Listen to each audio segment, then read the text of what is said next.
VIP 포트폴리오 시간입니다. 여러분의 포트폴리오 함께 점검해 보면서 수익률을 조금 더 넓혀갈 수 있는 방안들 찾아보도록 하겠습니다.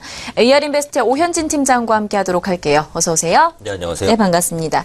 먼저 종목들의 결과부터 확인해 보도록 하겠습니다. 화면을 통해서 먼저 만나보시죠. 현재 포트에는 저희가 이노션과 현대일렉트릭 그리고 S&TC, 서플러스 글로벌까지 가지고 있는 상황입니다. 종목별로 저희가 점검을 해보도록 할게요. 먼저 이노션과 현대일렉트릭 두 종목부터 살펴보도록 하겠습니다. 흐름 다시 한번 짚어주실까요?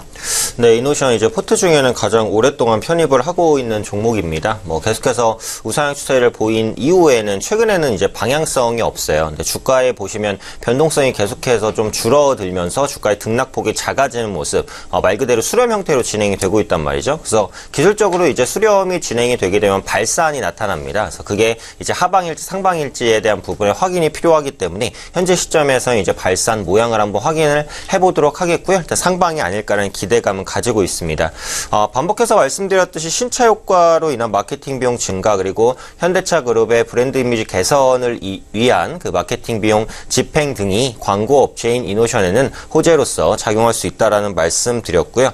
하반기에 이제 제네시스 신차인 G70 이제 공개가 얼마 안 남았습니다. 최근에 일부 디자인이 공개되면서 시장의 관심을 높게 받고 있는 상황이라고 보시면 되겠고요. 이 제네시스 브랜드 같은 경우는 시장에서 꾸준하게 어떻게 보면 호응을 얻고 있는 그런 브랜드이기 때문에 이번에 G70에 대한 효과도 좀 기대를 합니다. 당연히 신차가 출시되기 때문에 마케팅 비용이 늘어나고 이노션에는 도움이 되는 이슈다라고 보시면 될 것 같고요. 그룹사 내에서도 내년도 동계올림픽을 앞두고 마케팅이 좀 진행될 수 있기 때문에 이런 부분도 기대 요인이다. 이렇게 보시면 될 것 같습니다. 역시 무난하게 홀딩 관점 말씀드리도록 하겠습니다. 두 번째로 현대일렉트릭 보도록 하겠습니다. 지속적으로 이제 차익 매물이 조금 출회가 됐어요. 그러면서 조정을 보였고 최근에는 이제 바닥을 조금 잡아 나가려는 그런 움직임들 나타나고 있습니다. 이번 달 18일에 이제 그 대량 매매로 현대위포조선이 현대일렉트릭 지분 7.8% 정도를 현대로보틱스에 매각을 했습니다. 현대로보틱스의 현대일렉트릭 지분이 증가하면서 이제 경영 안정성이 조금 더 높아진다라고 보고 있고요. 주력 사업에 집중할 수 있는 여건 정도는 조성됐다라고 판단을 하고 있습니다. 대량 매매 불확실성은 일단 소멸됐기 때문에 이런 부분은 긍정적으로 보고 있고요.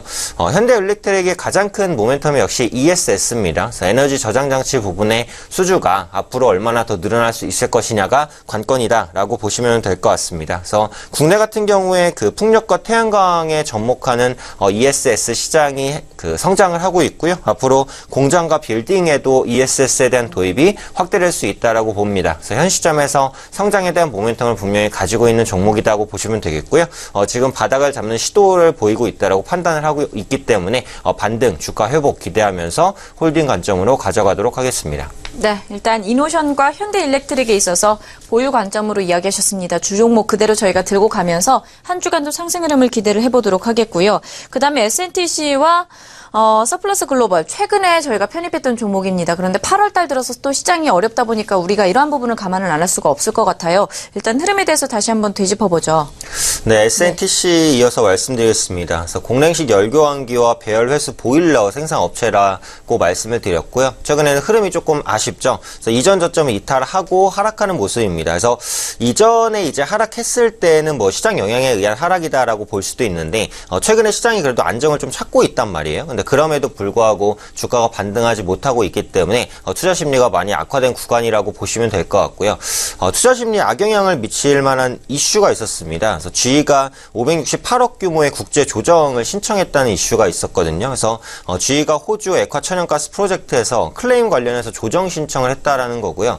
이게 지금 어떤 결과가 나올지 확실히 모릅니다. 지금 사측에서도 분명하게 대응을 하겠다라고 지금 밝힌 상황이긴 한데 일단 규모 자체가 적지 않아요. 560억 규모면 동사의 자기 자본의 20%가 넘는 규모입니다. S&TC가 이렇게 대기업은 아니니까요. 그래서 그런 부분이 투자 심리에 악영향을 끼쳤고 회사에서 이제 좋은 대응을 한다고 하더라도 이게 하루아침에 끝날 문제가 아니에요. 그래서 계속해서 시간이 좀 끌리는 이슈이기 때문에 지금 추세 이탈 상황을 고려한다면 추가 조정 가능성도 좀 염두를 해야 될 것 같습니다. 그래서 기술적으로 일단 전저점을 이탈했기 때문에 아쉽지만 본 종목은 이제 매도 처리를 하고요. 오늘 또 신규 종목 한 종목 편입이 예정되어 있기 때문에 좀 자리를 자리를 비우도록 하겠습니다. 끝으로 서플러스 글로벌 말씀드리도록 하겠습니다. 1차 조정 이후에 이제 소폭 반등을 했고, 그 다음에 이제 재조정이 있었지만 다시 한번 반등을 시도하는 모습. 이게 기술적으로는 약간 이중바닥을 만드는 모습 같기도 하거든요. 그래서 이중바닥을 만들면 주가의 반등이 가능하다라는 관점에 있어서는 홀딩 위치다라고 말씀을 드리고 싶고요. 일단 거시적인 요건들은 좋습니다. 반도체 업황이 여전히 호황을 보여주고 있는 모습들, D램과 랜드 플래시, 상반기에 이어서 하반기에도 수요가 견조할 것으로 보이는 모습들, 또 중국항 물량이 늘어날 것으로 보여지는 부분들, 이런 부분들 전체적으로 판단을 했을 때 지금 주가는 저평가다라고 판단하고 있고요. 오늘 약 3%대 반등 시도합니다. 일단 7,000원대를 빨리 회복해낸다면 전고점 돌파까지 가능하다라고 판단하기 때문에 이런 부분 기대하면서 홀딩 관점 말씀드리도록 하겠습니다. 네, 일단 SNTC 같은 경우에는 수익률 관리 차원에서 저희가 이 종목은 잠시 좀 매도 관점으로 보도록 하겠고요. 다른 서플러스 글로벌 같은 경우 반도체 장비와 관련돼서 거래 규모 확대 수혜와 관련돼서 기대를 가지고 가면서 한 주간 더 홀딩하도록 하겠습니다. 다른 종목으로 교체에 대해서 언급을 하셨어요. 어떤 종목으로 편입을 해볼까요? 네, 오늘 제가 말씀드릴 종목은 개별주 중에서 좀 변동성이 큰 종목입니다. 미래테크놀로지인데요.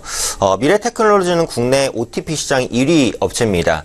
OTP는 원타임 패스워드의 약자입니다. 일회용 비밀번호라고 보시면 될 것 같고요. 금융거래 하시는 분들 많이 사용하실 것 같아요. 그래서 비밀번호가 쓸 때마다 바뀝니다. 그래서 해킹에 대한 우려로부터 자유롭다라는 부분이죠. 최근에 금융권에서 OTP 많이 쓰고 있고요. 향후 기업으로도 OTP에 대한 사용처가 확대될 가능성이 높다라고 판단하고 있습니다. 또 무엇보다 가장 큰 모멘텀 카카오뱅크에 OTP 인증 시스템을 공급하고 있다라는 부분이죠. 그래서 이 부분이 주목받으면서 8월 초에 주가가 급등을 했습니다. 근데 지금 시장 약세 영향도 있었고 이런저런 부분에 의해서 주가가 조정받았고 그에 따라서 다시 저가 매수가 들어가고 있는 모멘텀은 있지만 가격 매력이 다시 생긴 그런 구간이다. 이렇게 보시면 되겠고요. 향후 카카오뱅크의 이용 빈도가 증가하면서 카드형 OTP에 대한 매출 확대될 수 있을 것이다라고 봅니다. 이런 부분을 발판으로 해서 연평균 매출 성장률이 한 20% 이상이거든요. 약 5년간 연평균 매출 20% 이상 성장이니까 상당히 고성장을 보여주고 있다라고 보시면 될 것 같고요. 이 OTP에 대한 수요는 금융권에서 이제 아까 말씀드렸듯이 기업권 또 향후 전자 상거래 이런 부분들로 확대 적용될 가능성이 높다라고 보고 있기 때문에 성장성에 있어서 좀 말씀드릴 수 있는 종목이 아닐까 이렇게 판단을 하고 있습니다. 아까 말씀드렸듯이 이제 가장 큰 모멘텀은 결국 카카오뱅크입니다. 그래서 카카오뱅크가 출범한 지 얼마 되지 않았지만 상당히 많은 가입자를 끌어들이고 있고요. 예금과 대출 부분에 있어서 좋은 성과를 거두고 있고 앞으로도 성장성이 높다라고 판단하고 있기 때문에 미래테크놀로지가 언제나 이 카카오뱅크와 함께 묶여서 좀 주목받을 수 있는 좀 그런 종목이다. 이렇게 보시면 될 것 같습니다. 지금 기술적인 흐름을 보시면 이제 아까 말씀드렸듯이 그 카카오뱅크 이슈가 나올 때 상당히 급등을 했어요. 그래서 상한가까지 한번 기록을 했는데 그 이후에는 주가가 거의 상한가 이전까지 거의 빠졌단 말이죠. 그래서 이 종목이 이제 급등에 따른 차익 매물이 나온 영향도 있기는 한데 코스닥 시장이 좀 많이 약했기 때문에 그런 영향도 있다. 근데 지금 시장이 어찌되었던 간에 좀 바닥을 잡아 나가려는 그런 모습들 나타나고 있기 때문에 저가 매수가 다시 한번 들어올 수 있는 종목이다. 이렇게 생각을 합니다. 그래서 오늘 종가 부분 한 10,000원 정도 예상이 되죠. 약 10,000원 전후에서는 매수 가능하다라고 말씀드리고 싶고요. 목표가는 한 11,000원 정도 그리고 손절가는 한 9,500원 정도 잡아드리도록 하겠습니다. 그래서 규모가 큰 종목은 아니기 때문에 짧은 시간에 시세도 나올 수 있다고 판단을 하니까요. 이 종목 일단 오늘 좀 편입하는 관점으로 말씀드리도록 하겠습니다. 네, 오늘 장에서 새로운 편입 종목에 대해서 이야기를 좀 해봤습니다. 미래테크놀로지였고요. 목표가 11,000원 선, 손절가는 9,500원 선으로 좀 정리를 해보도록 하겠습니다. VIP 투자 전략 포트폴리오 시간이었고요. AR 인베스트의 오현진 팀장과 함께했습니다. 오늘 말씀 고맙습니다. 네, 감사합니다.